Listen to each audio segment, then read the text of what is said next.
Welcome to today's Emunah Minute. Today I'd like to do something a little bit different for today. Wednesday, November 11th is Veterans Day.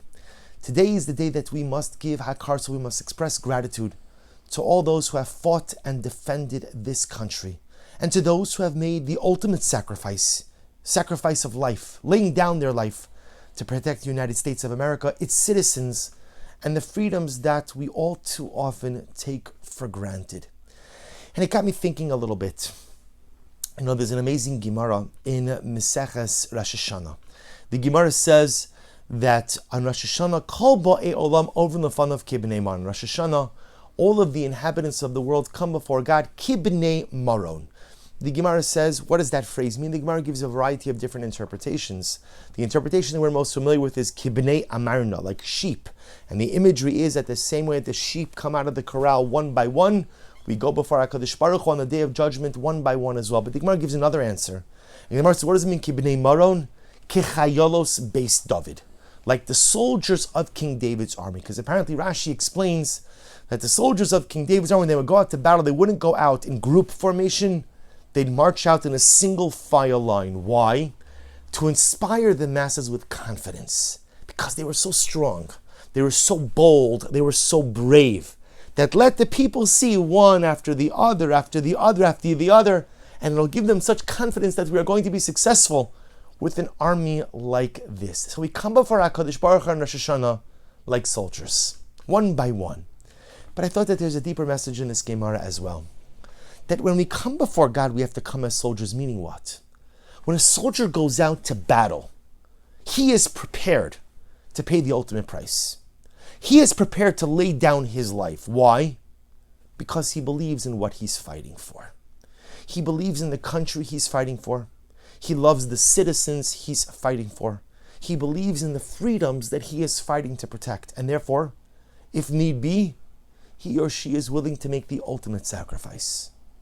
So dear friends, what would we be willing to lay down our lives for? What would we be willing to die for? What's important enough for me that I would be willing to make the ultimate sacrifice and lay down my life? Now I know this sounds a little bit morose, but it's an important exercise. Because if I could answer what I'm willing to die for, then I could also answer what I'm willing to live for.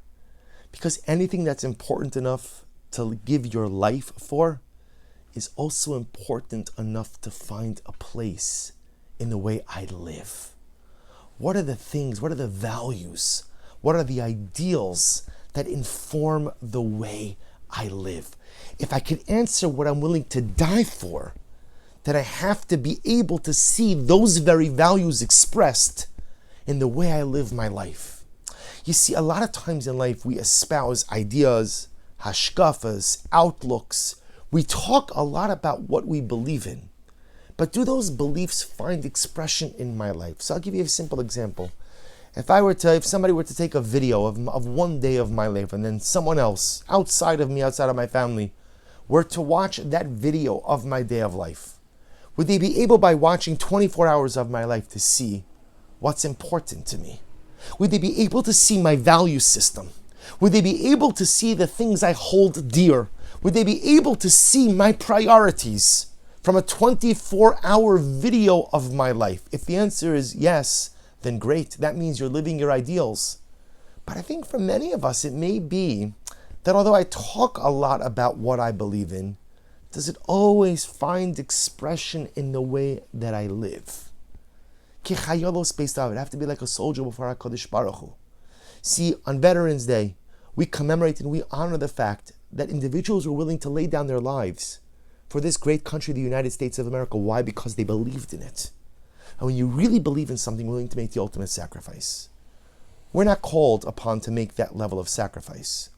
We have something even more challenging.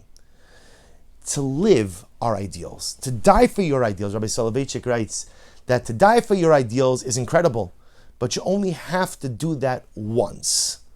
To live your ideals is a day-to-day challenge.